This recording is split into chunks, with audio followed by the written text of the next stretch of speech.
Good day, everyone. This is Frost, and this is Frost and Moto. First, thank you, God, for allowing this to happen. And second, Sergeant, thank you for allowing me to borrow and review your MT09. So, before we begin, you know what to do. If you want motorcycle, push the subscribe button. And if you want updates, push the notification bell. And intro. Akrapovic full system exhaust worth almost 80,000. Full system. And there's Saba sound check.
What we have here is the Yamaha MT09 2023 version. So this is the latest version. So if you're wondering, there are two variants of the MT09.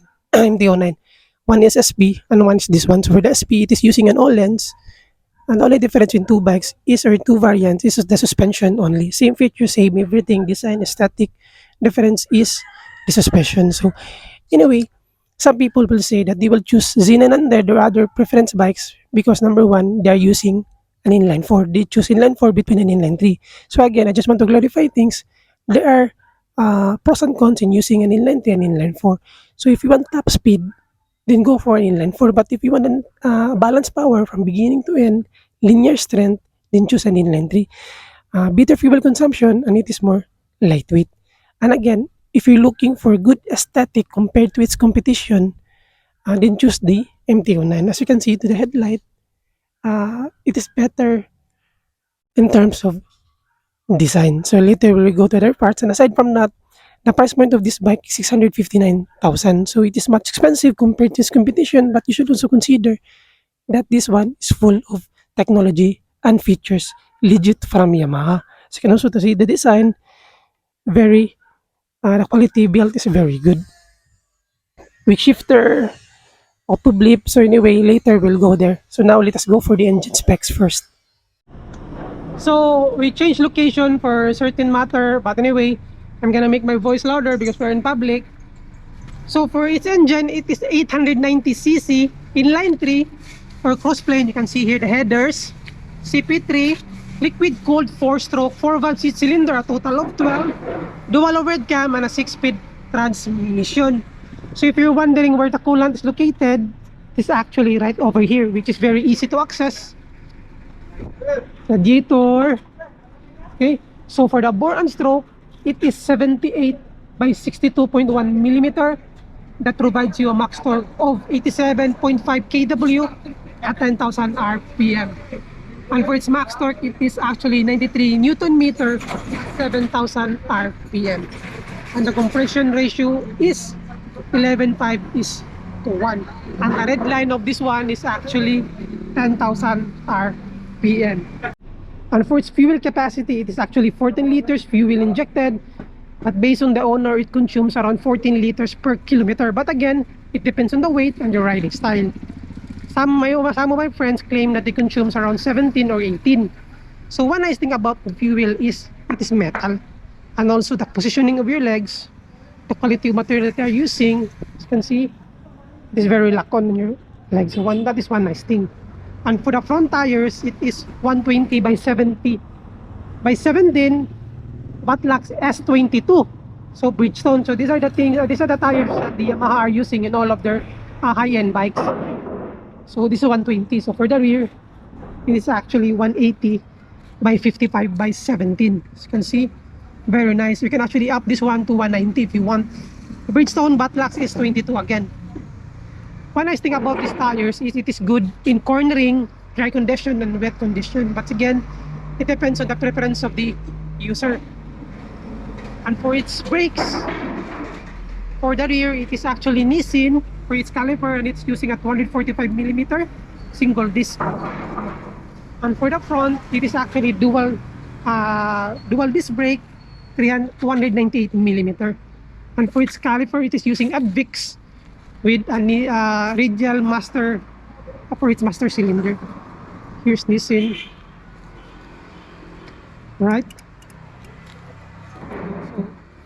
So for its suspension, it is using a KYB 41mm that provides you with preload, rebound, and compression, which is actually very nice. You can see here, the play of this one is really good, very high quality. So for the rear, KYB monoshock again provides you with preload, rebound, and compression. So actually still very nice thing, very loaded. And for its features, let us go first for its features. Okay, assist slipper clutch, dual channel ABS, ride by wire. Here's the ride by wire, immobilizer, 6-axis IMU or 6-axis sensor, quick shifter with an auto blip, wheelie control, slide control, and a lean ABS, which is actually very nice. So that is one other thing what makes this bike very, very expensive, because you will have a lot of technology and features for your bike. The price point again is 569,000. I mean 659,000, but considering the things that you will get, it is pretty much worth it, considering the tech and technology that it has and quality of engine, because it is Yamaha. And also the aesthetic. As you can see, the aesthetic is very nice, Decepticon style. This is very good. And now let us go for its riding mode. So for its riding mode, it has A mode or AB. A means full power. I mean, for its riding mode, it has four modes, A, B. But I don't know, because Yamaha is using different things. But anyway, A is full mode. For example, this one, D mode. We don't have enough time to discuss it. And for its traction control, it has 3 levels. Mode 1, Mode 2, and Mode 3. Mode 3 is custom. Okay. So, quality of grips is actually nice. Clutch is light. High beam, low beam. High passing light. Switches, turning indicators, horn, hazard. Kill switch start, ride by wire. Some modes here. So, I'm gonna give you an example, okay? So, for the ride by wire, it's not the same with the cable. It does not have any how do you call that, space or delay. As you can see here, it's actually responsive. So let us change here. So I am using a cable. So as you can see, there are some delays before you can activate it. But for the ride by wire, it's very responsive. So the benefit of ride by wire is actually 2 things: responsiveness and fuel efficient. So again, for the display, here's the RPM, gear indicator, speed, TCS, traction control, time, oil, settings, temperature, fuel, neutral, ABS. So we don't have enough time to change everything. Okay, so bottom line is, if you're looking for good aesthetic, good quality, full of tech and features, then go for this one. So for the key, this is the key. It has an immobilizer chip in it. And again, it has an air intake going to the engine. So this is not only a display like the MT03, that it's only a display. For this one, it is actually legit. It's going to the engine, air intake for extra boost of power. So the frame is perimeter frame, which is actually very nice. Same with the MT10. Okay. So for the foot peg, purpose of this one is again warning your indicator to yung maximum leaning corner. One nice thing about this one is there's a bracket here, so you can actually adjust your footrest depending on your riding style. And very nice quality foot peg. Quality of seat is actually nice. Not that soft, not that hard, and it is almost here, so you can imagine that your junior is covered.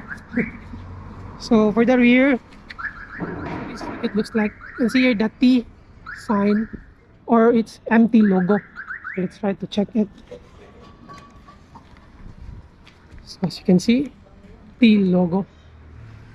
And for its headlight, this is a bifunctional LED. So later we'll have a test drive and we'll look at that one.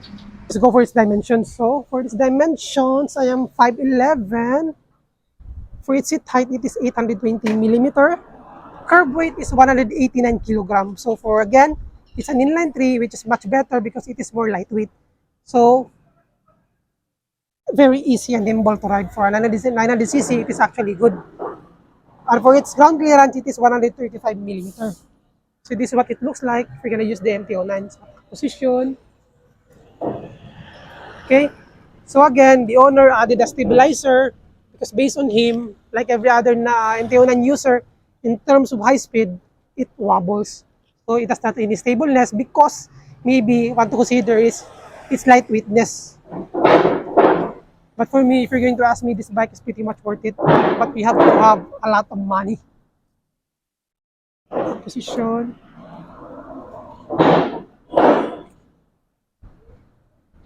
Okay, so now let us have a test drive. Let's go.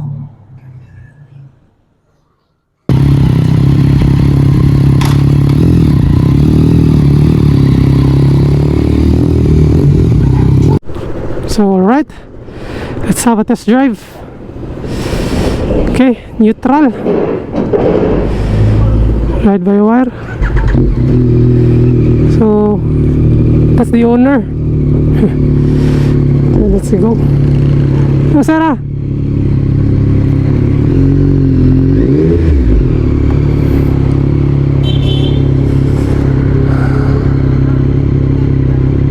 So again, this is the point of view if you're using the neutral eh.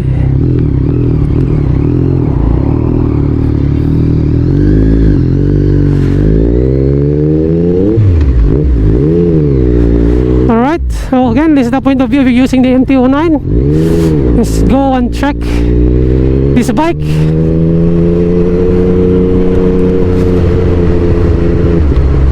Quick shifter, actually very good. So again, one nice thing about this one is even though it's an inline 3, but it has the same noise of an inline 4. That's what makes the inline 3 cylinder very interesting. And also this is a cruise plane, same with MT10. It's very nice. And also it is loaded with specs, so that's what makes the MT09 very nice. Let's go and check it to the reclamation.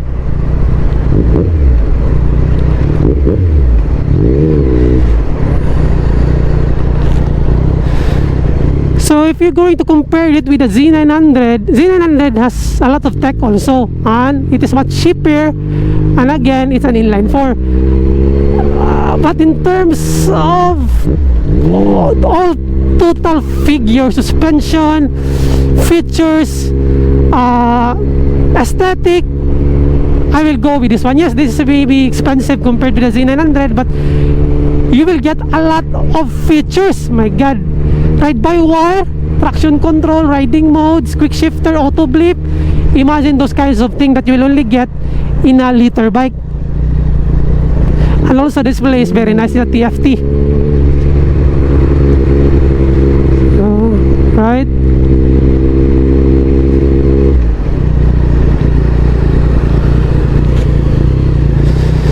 Okay.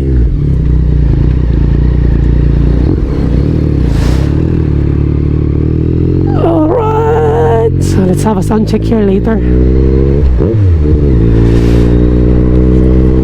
And also the riding position is very relaxed. As you can see that 511, but oh my god, the torque. Oh my god, the torque, very nice, sir.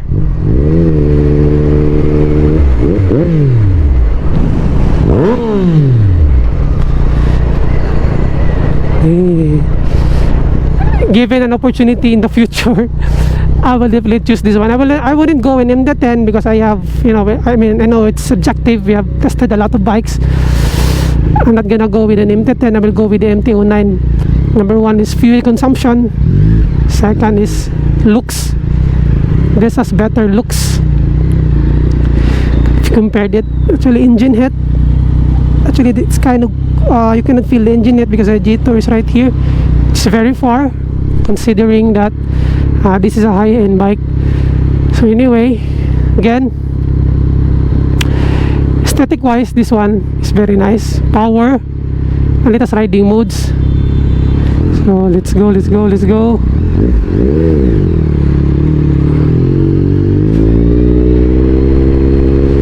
So let's have some fun here.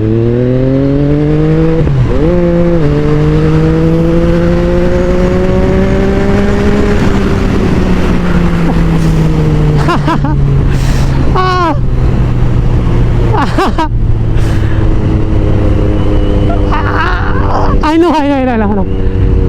This is MT means master of torque. An MT09 is known for its wheelie. It has wheelie control, but this bike is known for its wheelie. I did not do a max rev right there because I was scared that the bike might wheelie. But if you're going to ask me, if you really have guy or a person that really loves torque, if you're a person that loves, you know, adrenaline, and you're very competitive, so on and so forth, then choose this one. So brakes is actually very nice. So this is what it looks like. Krapovic. Alright, let's have some kind of relaxed place. And just an add-on, so MT, we all know what does it means. It means master of torque. So that being said, this bike is packed of power. So that is why for the newer version like this one, Yamaha added some safety features because they upped the displacement from 847 to 890. And aside from that, they added some new camshaft, new piston, new dimensions, new aesthetic, new everything.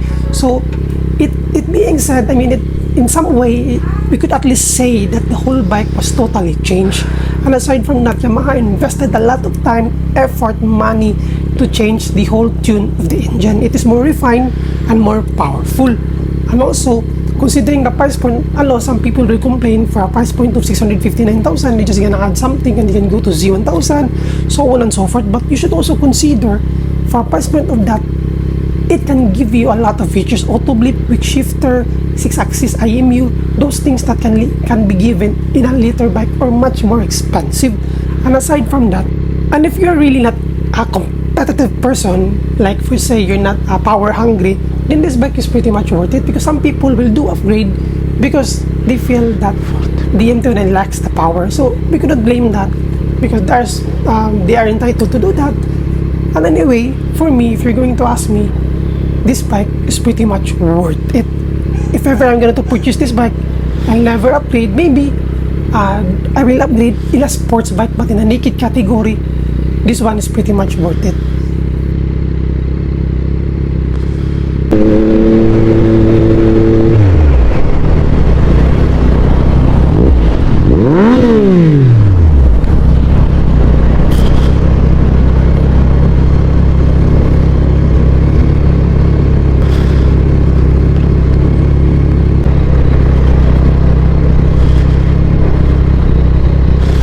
So this is the cafe racer. It's close.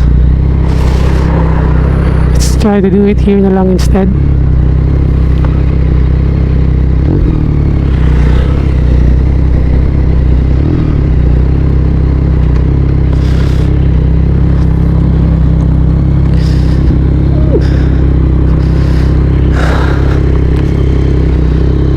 So again, this is what it looks like. Okay, bifunctional LED, passing light. So from far, this is what it looks like from a distance. Aesthetic wise, this bike is very nice. Batlax 180, full system exhaust, Akrapovic, worth 80,000.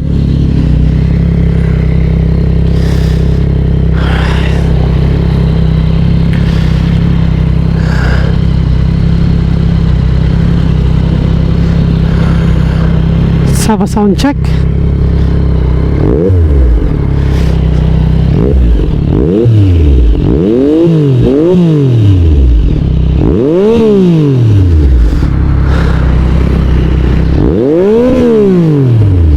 Right, now let's go.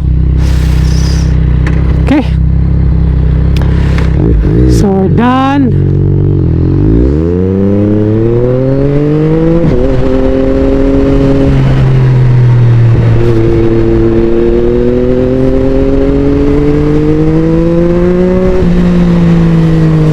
So again, if you like what done here, if this review has helped you a lot, push the subscribe button and push the notification bell if you want.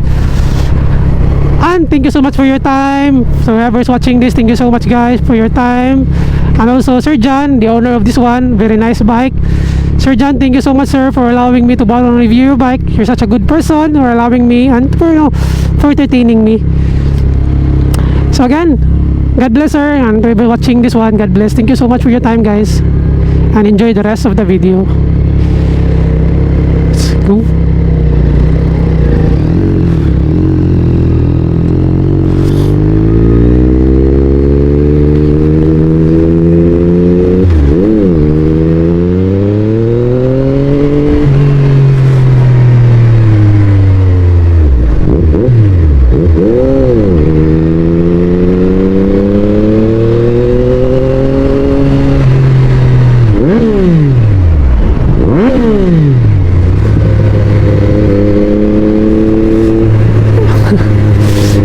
Pahabol. I will choose inline 3 against inline 4.